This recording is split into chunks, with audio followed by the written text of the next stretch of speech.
Bonjour à toutes et à tous, bienvenue à cette quatrième activité de la journée de l'écoute 2023.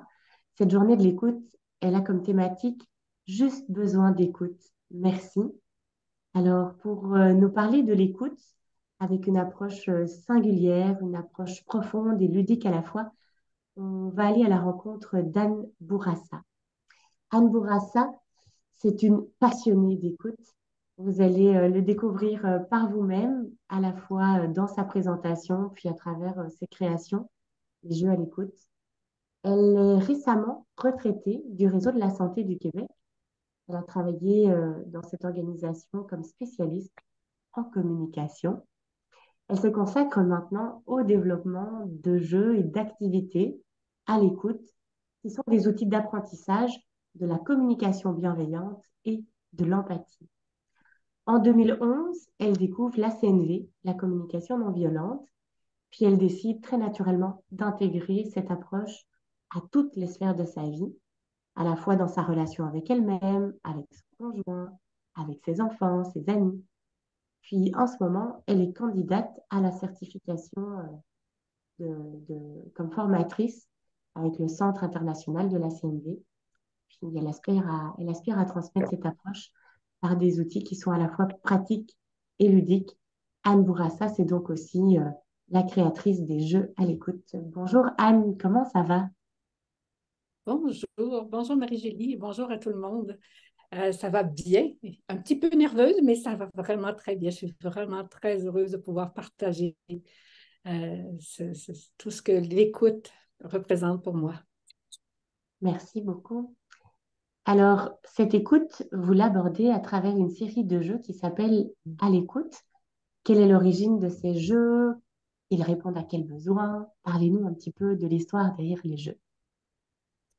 Oui, ben, j'aime bien d'abord qu'on dise que ce sont les jeux et non pas un seul jeu. C'est vraiment une série d'outils que j'ai créés, mais en fond, dans la pratique que je faisais de la CNV avec plusieurs personnes et avec mes proches, ben, j'ai animé des cercles d'empathie il y a quelques années de ça. Et j'avais des cartes avec les mots des besoins qu'on utilisait et ces cartes-là sont devenues mes cartes que j'utilisais pour inspirer ma journée. Puis c'est comme ça que le premier jeu à l'écoute a vu le jour par une carte qui inspirait ma journée. Et ce jeu-là s'appelle aujourd'hui La saveur du jour. Et a découlé différents jeux qui ont été créés et qui ont fini par faire un coffret de jeux de 5 jeux qui ont été diffusés là, à ce jour à 500 personnes. Il y a 500 personnes qui se sont procurées le jeu. Puis, ben, chaque fois que j'ai le goût de mettre ça sur la glace, il y a toujours quelqu'un qui me dit, ben non, j'aime tellement ça jouer avec ce jeu-là. J'ai joué avec mon conjoint hier ou j'ai joué avec mes amis. Donc, il y a vraiment comme quelque chose me revient, qui nourrit ce goût de partager ces outils. Hmm. Puis d'entrée de jeu, est-ce qu'il y aurait un lien particulier que vous aimeriez faire entre ces jeux à l'écoute, puis la thématique de la journée de l'écoute cette année? Juste besoin d'écoute, merci. Puis on le rappelle, cette thématique, elle est portée par l'Association des centres d'écoute téléphonique du Québec. Les centres d'écoute, il y en a 23 au Québec qui représentent plus de 1000 écoutants bénévoles qui, à leur tour, répondent à plus de 170 000 appels au cours d'une année. Alors, ce lien, juste besoin d'écoute, merci.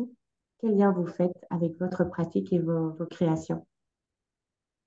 Je fais surtout un lien avec la communication non violente, la CNV, dont je vais vous parler tout à l'heure, qui parle parfois du puits de nos besoins. Hein, on a comme les besoins, ça vient un peu comme des couches. Puis quand quelqu'un nous dit juste besoin d'écoute, ça, c'est en surface, juste besoin d'écoute. Oui, mais en dessous de juste besoin d'écoute, est-ce que j'ai un besoin de réconfort? OK, je suis un petit peu. Est-ce que j'ai besoin de présence? J'ai besoin de lien? Hmm. J'ai besoin de consolation. Alors, c'est comme la porte d'entrée vers le monde de l'autre. J'ai juste besoin d'écoute. Et ça, c'est juste ouvrir vers qu'est-ce qui est important pour moi, c'est quoi dont j'ai besoin profondément. Merci pour ce préambule. Alors, on va aller, vous avez eu la gentillesse de nous préparer une belle présentation qui va assurément soutenir le partage de toutes vos connaissances. Je vais le mettre ici à l'écran. Puis merci de me dire si ça apparaît confortablement pour tout le monde. Super. Alors, Anne, la parole est à nouveau à vous. Alors, on va commencer par regarder comment la CNV nous propose d'être dans une écoute véritable. Alors, la CNV, ce n'est pas que de l'écoute, juste clarifier que la CNV, c'est de la communication. Donc, oui, il y a d'écoute, mais il y a aussi de l'expression. Mais ici, on va davantage se concentrer sur le processus d'écoute véritable.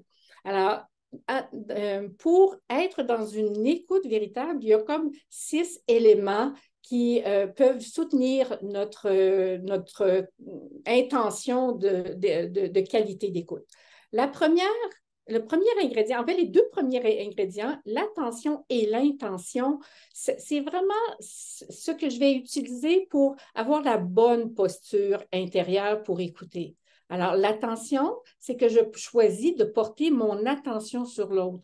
Pendant un moment, je mets de côté ce qui est plus de l'ordre de ce qui m'appartient et je porte mon regard, mes oreilles attentives. Je suis présente mentalement, émotionnellement à l'autre. C'est un choix que je fais. Je choisis de porter mon attention à l'autre. Je vais faire un autre choix aussi. Je fais un choix par mon intention. Mon intention, c'est d'être dans une posture bienveillante.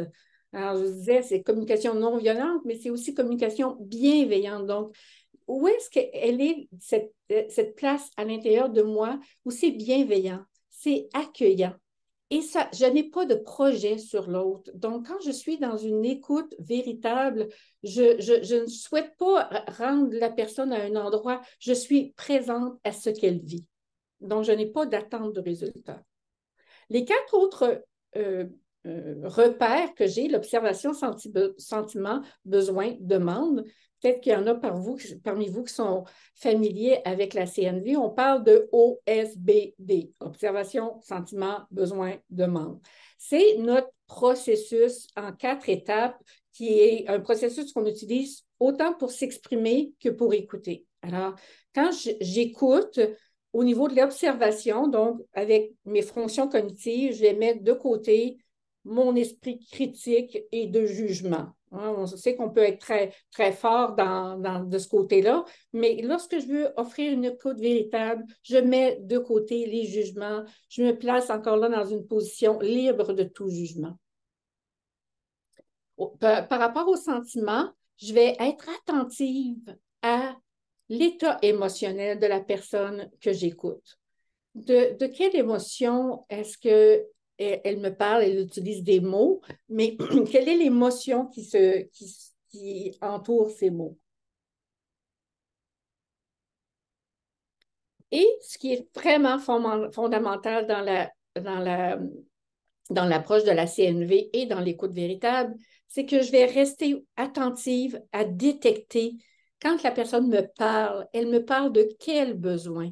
Elle utilise des mots, du non-verbal, elle utilise des silences. De quel besoin elle me parle? Tout à l'heure, hein, je vous disais, j'ai seulement besoin d'écoute. Oui, mais quand j'ai seulement besoin d'écoute, c'est déjà un besoin. C'est déjà un besoin que j'entends. J'entends déjà que la personne a le besoin d'écoute, mais elle a peut-être aussi besoin de présence. Elle a besoin de réconfort. Elle a besoin parfois de sécurité aussi. La demande, à quoi je vais utiliser l'outil de la demande? Ça devient un outil.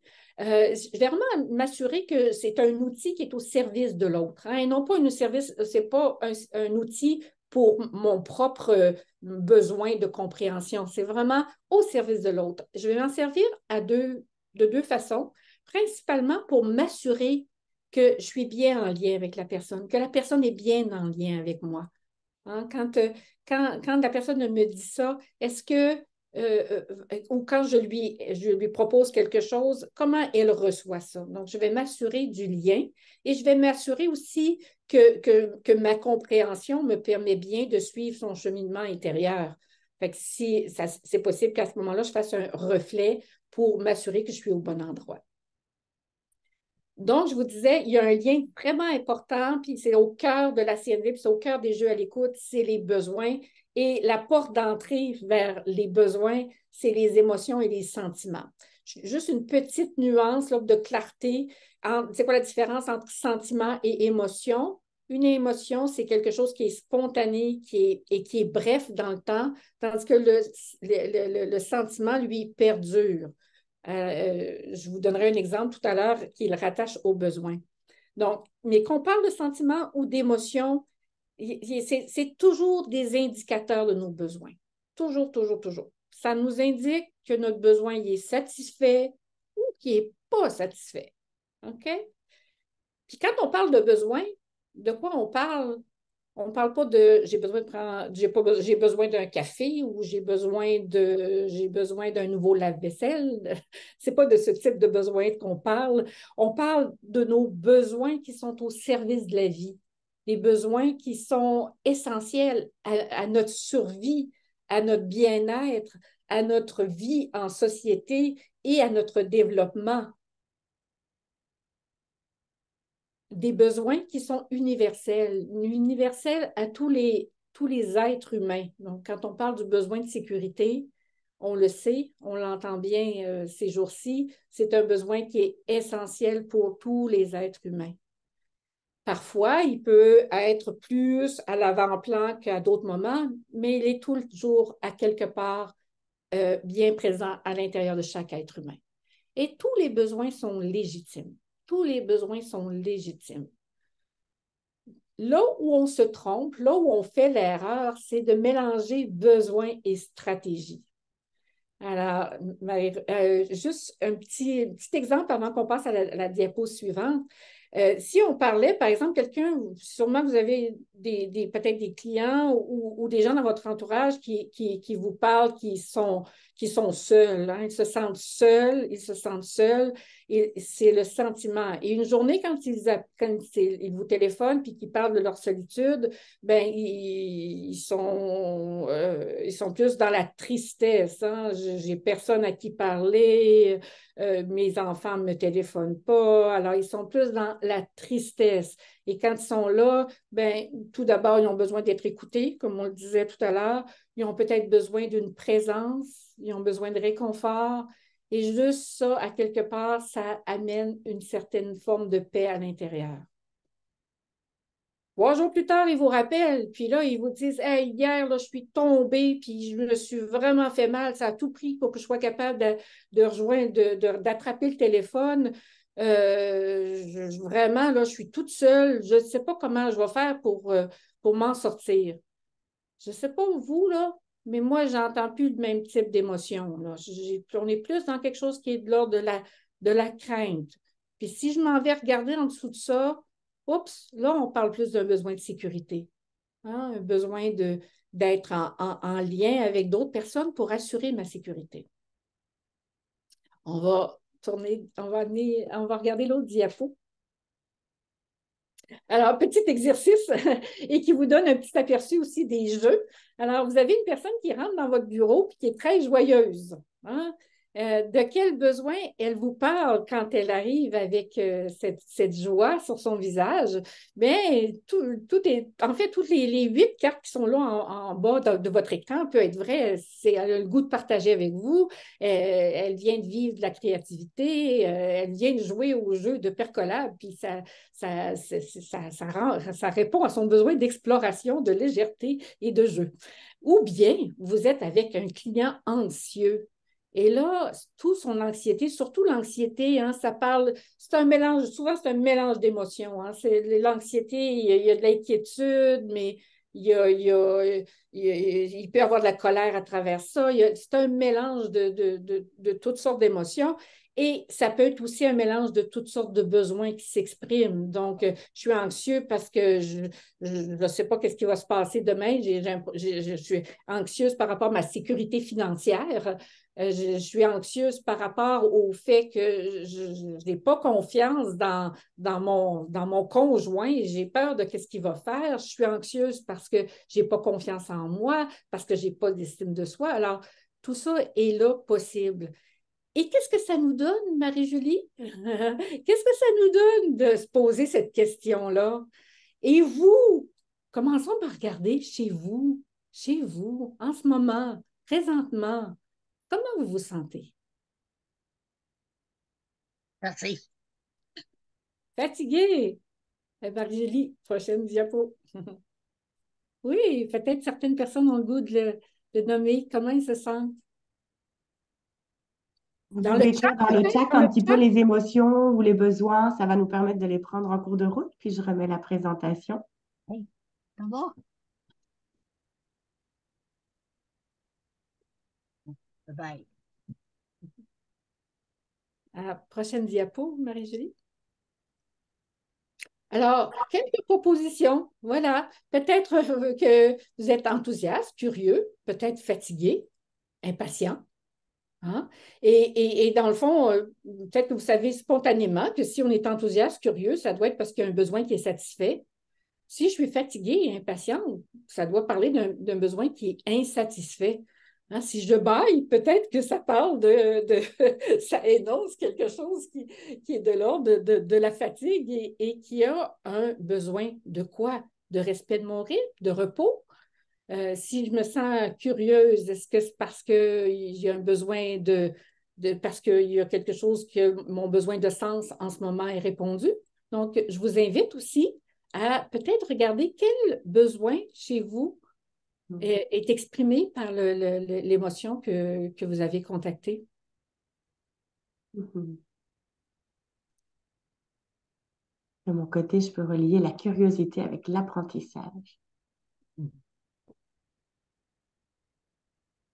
Comme il est 15h21, je continue. Puis c'est bon, chacun fait son petit check. Alors, à quoi ça sert de faire, de raccrocher, vraiment comme accrocher le besoin à l'émotion, au sentiment? Ça va me permettre de choisir les bonnes stratégies pour nourrir mes besoins. Hein, qu'on le veuille ou non, on en a des stratégies automatiques. Hein. Si il y a bien des gens que s'ils ont besoin de repos, ils vont penser, ben ça veut dire que j'ai besoin de vacances, puis je m'en vais dans le sud. Hein. Mais est-ce que c'est vraiment la bonne stratégie pour nourrir mon besoin de repos? Et si je me pose la question, bien, ça se peut que je vais trouver différentes pistes auxquelles je ne pensais pas spontanément puis automatiquement. Si je me pose la question de savoir quel est le besoin qui est entendu de mon sentiment, ça me permet aussi de prendre responsabilité de mes besoins. Ça, c'est assez fondamental. C'est ça qui va m'aider de sortir de ma posture de victime. Si ce que je dis, c'est là, je suis vraiment tannée, je suis excédée, je suis frustrée, là, c'est toujours moi qui fais toutes les tâches dans la maison. Hein? Vous entendez peut-être des clients qui vous disent ça, j'en peux plus, c'est toujours moi qui fais tout dans la maison. Fait qu'on entend que je suis frustrée. Mais je suis frustrée pourquoi? OK, parce qu'il y a quelque part, j'ai mon besoin d'équité qui n'est pas répondu. Si déjà j'en prends conscience que j'ai ce besoin d'équité, ben peut-être que je vais me demander, est-ce que j'ai la bonne stratégie quand tout ce que je fais, c'est de chialer après mon conjoint? Peut-être que je pourrais lui demander qu'on s'assoie ensemble puis qu'on regarde ensemble comment on peut ensemble prendre soin de notre besoin d'équité. Puis déjà, vous sentez, je sors je ne suis plus la victime de mon conjoint, là. Je suis une personne agissante qui retrouve son pouvoir d'agir. Puis en plus, ben, ça me permet de dynamiser ma relation de couple. Et c'est comme ça qu'on peut le faire dans différentes situations.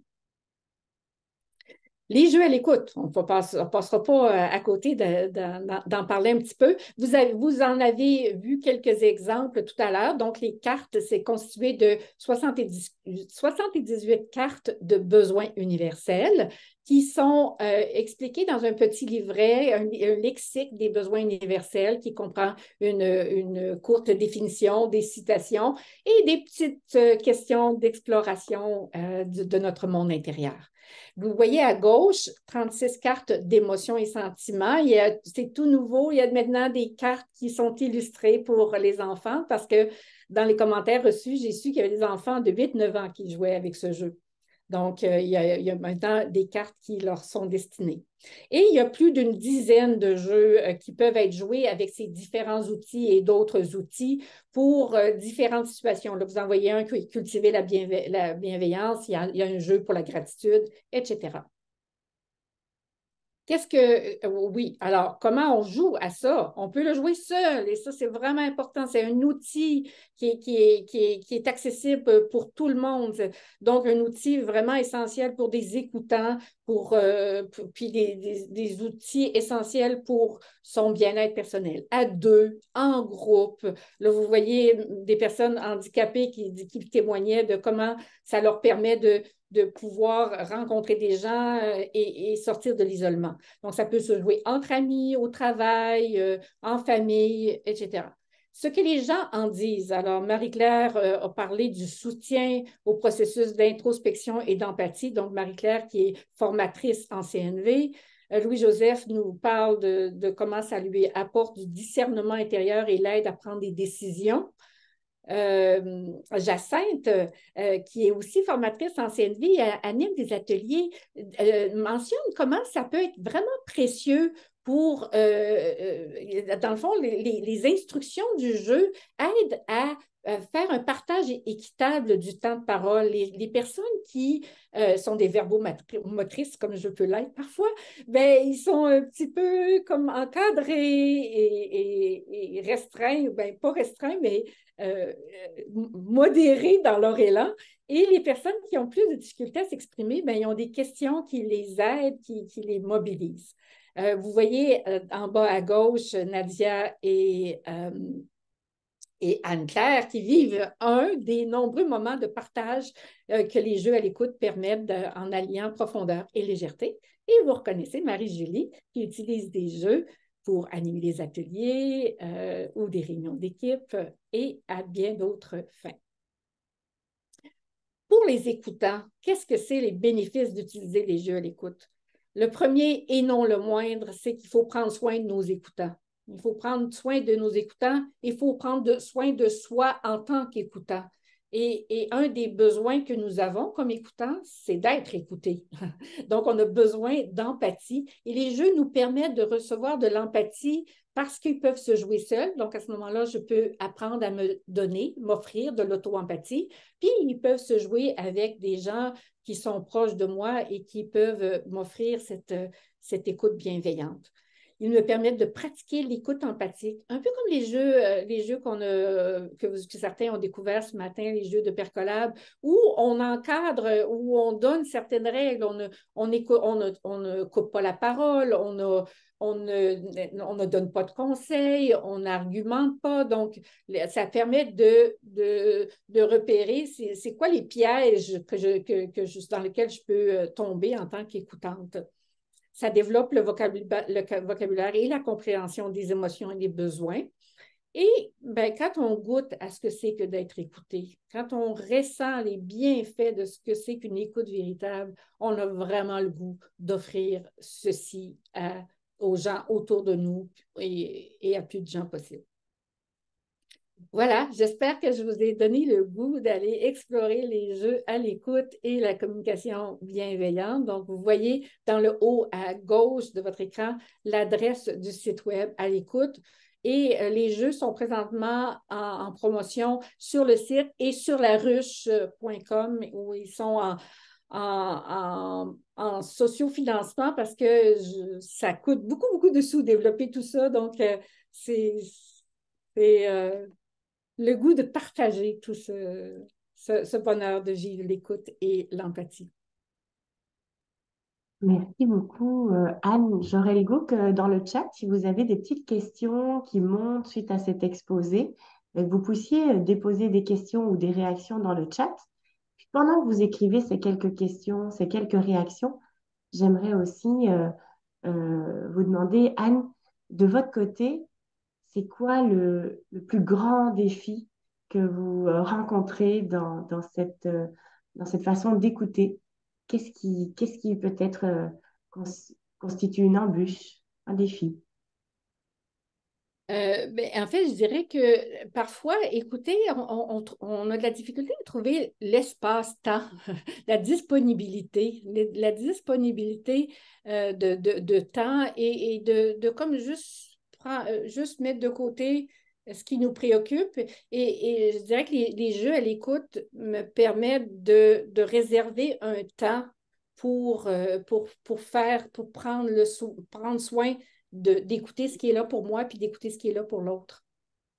Puis à contrario, qu'est-ce qui vous émerveille le plus dans l'art de l'écoute? Hmm. La puissance transformatrice de l'écoute. Je suis toujours émerveillée de voir à quel point l'écoute peut transformer. Puis, il y a vraiment tout un grand spectre à ça. C'est-à-dire que dans le meilleur des mondes, quand on est écouté, il y a des prises de conscience qui nous permettent d'apporter des changements vraiment constructifs et importants dans nos vies. OK? Et la prise de conscience peut être petite ou grande. Puis, dans le moment le plus, je dirais, tu sais, dans l'écoute, là, puis peut-être plusieurs on l'a entendu, des fois, on a des gens qu'on écoute, puis on a l'impression que c'est toujours la même chose qui se répète. Hein? C'est des gens qui vivent de la solitude, puis jour après jour, c'est à peu près toujours le même discours qu'on entend. Mais même pour ces gens-là, et peut-être particulièrement pour ces gens-là, quand on leur offre de l'écoute, le moment avant, ils sont très seuls, mais pendant la demi-heure ou l'heure qu'on est avec eux, ils ne sont pas seuls et ça vient de transformer cette heure-là. Ça vient de transformer quelque chose dans leur journée. Et ça, Hmm. c'est infiniment précieux. En parlant du pouvoir transformateur de l'écoute, ça nous donne l'occasion de vous dire avec Pierre que l'Association des centres d'écoute téléphonique du Québec a demandé cette année à un organisme externe objectif de venir étudier l'impact de l'écoute et des services d'écoute, à la fois sur les personnes qui appellent et sur les personnes qui écoutent. Et donc, dans le chat, je vous ai mis le lien si vous avez le goût de consulter cette étude d'impact qualitative. Elle vient appuyer ce que Anne nous partage en ce moment, ce que Cécile Van de Velde a partagé plus tôt dans l'intervention sur la solitude, ce que Marie Laberge aussi nous dit à travers son livre L'art de l'écoute, et également ce que nous disaient Nina et Sylvie de Percolab. Pierre, je vois que ta main est levée, je t'invite à prendre la parole. J'avais une question pour Anne parce que j'aurais aimé avoir un complément pour dire, est-ce que c'est un jeu qui amène un plaisir? Est-ce que c'est un jeu qui amène plus de discussion, d'ouverture, de favoriser des rapports? Mais mettons à trois, quatre personnes, ça peut être quoi la durée aussi de la séquence d'un jeu? D'avoir comme plus des éléments concrets pour dire, comment ça se passe en général à trois, quatre personnes? Oui. Alors, je vous dirais d'entrée de jeu, là, moi, ma préférence pour jouer à ce jeu, c'est trois personnes. Trois personnes, puis on joue à tour de rôle. Fait que trois personnes, c'est à peu près une vingtaine de minutes chaque personne. Ça fait une heure, un jeu. Mais ça, c'est un jeu, mais dans le fond, chacun des jeux a ses données différentes, là, parce qu'il y a, comme je disais, il y a une dizaine de jeux. Mais si je les joue à trois, dans un premier temps, il y a une des personnes qui va être qu'on appelle l'explorateur, quelqu'un qui va explorer son monde intérieur. L'autre personne va être son accompagnant, l'accompagnant qui va avoir tout simplement à lire des instructions puis être dans une posture bienveillante. Donc, il n'y a pas à avoir de connaissances particulières en relation d'aide. Là, le jeu l'aide à être accompagnant. Et la troisième personne est un témoin empathique, silencieux, qui pratique qu'est-ce que c'est que l'écoute empathique silencieuse et qui, là, va peut-être être capable de repérer ces pièges habituels d'écoute. Et on alterne comme ça les rôles l'un après l'autre, ce qui fait qu'on a de l'espace pour nous exprimer. Souvent, ce qui ressort dans le jeu, c'est un petit peu, ça va de soi que ce qui nous préoccupe dans le moment présent va trouver place à l'intérieur du jeu lorsque notre tour d'expression va arriver. Et donc, quand je suis la personne qui accompagne, bien, je prends, je dirais, assurance dans cette posture d'accompagner quelqu'un, à écouter quelqu'un, mais en lui laissant vraiment l'espace pour s'exprimer. Et le témoin empathique, comme je disais, permet de se dissocier de nos pièges. Alors ça, c'est à 3. À 2, ben c'est à peu près la même chose. C'est simplement que je ne le vis pas d'une façon silencieuse, mais en même temps, quand je m'exprime, je reçois l'écoute attentive de l'autre, mais je reçois ma propre écoute aussi. Je me donne de l'empathie quand je suis à 2. Et il y a un jeu qui s'appelle Vers une intention commune que j'aime beaucoup aussi. Léna, qui est là avec nous aujourd'hui, on l'a déjà joué en groupe de 10. Donc ça nous permet à quelque part d'entendre les besoins de chacun et de se rassembler autour d'un besoin qu'on a le goût de nourrir ensemble pour prendre soin de la relation. Je ne sais pas, Pierre, si ça répond à ta question. Oui, en partie, j'essaie d'imaginer, dans le fond, la circonstance idéale pour présenter un tel jeu. Est-ce que c'est comme au travail, mieux connaître ses collègues, d'avoir une profondeur un peu plus grande, ou bon, littéralement, c'est comme dans une soirée vraiment entre amis, puis qu'on va avoir du fun. Donc, de faire les nuances pour dire jusqu'à quel point il peut être plus de circonstances de présenter ou de faire ce jeu-là. Ce qui est fascinant, moi, je trouve, c'est que si les jeux à l'écoute étaient un animal, peut-être que ce serait le caméléon. Parce que peu importe l'environnement, il va y avoir une façon de jouer qui sera adaptée au temps qu'on a, à l'intention qu'on a, à la quantité de personnes en présence. C'est assez fascinant. Puis je pense que ça, c'est le pouvoir des cartes. C'est facile, on l'a dans son sac à main. Puis on peut laisser des cartes un peu distraitement sur le coin. J'avoue que quand je fais des lacs à l'épaule ou des réunions stratégiques, ben, j'aime bien qu'on ait tous en visuel les besoins qu'on a identifiés. Puis ça va donner une trame de fond, une ambiance qui va contenir, qui va soutenir les propos. Puis ça peut être aussi très léger en début de journée avec ses enfants, on tire une carte. Ou en fin de journée, tiens, j'ai envie de raconter ma journée à travers ce prisme-là. Est-ce qu'il y a d'autres questions, d'autres commentaires? Si ça vous convient, on va pouvoir se donner une dizaine de minutes en plus hors ligne, mais pour clôturer l'activité, pour ceux qui devaient s'en aller à peu près à 15h30, j'aimerais remercier très chaleureusement Anne Bourassa pour sa présence, pour ses partages généreux, son enthousiasme et toutes ses connaissances autour de l'écoute et de la communication bienveillante. J'aimerais aussi remercier toutes les personnes qui ont été présentes à 1, 2, 3 ou 4 activités lors de cette journée de l'écoute 2023. Merci à l'Association des centres d'écoute téléphonique du Québec de donner un visage, de donner une voix à ces centres d'écoute qui sont présents pour des centaines de milliers de personnes. Puis merci aux personnes qui sont présentes aussi d'offrir, il y en a nombreux parmi vous qui sont des bénévoles sur des lignes d'écoute. Je vous invite à suivre l'actualité de l'Association des centres d'écoute téléphonique. Je vais placer dans le chat l'URL. Je vous invite à vous faire le cadeau d'un coffret des jeux à l'écoute si vous avez le goût. Et puis je vous invite à savourer tous ces moments d'écoute qui se présentent dans une journée. Puis profitez-en pour vous féliciter de l'écoute que vous offrez, puis pour vous réjouir aussi de celle que vous recevez. Je vais couper l'enregistrement, puis on va pouvoir continuer avec quelques partages micro ouverts.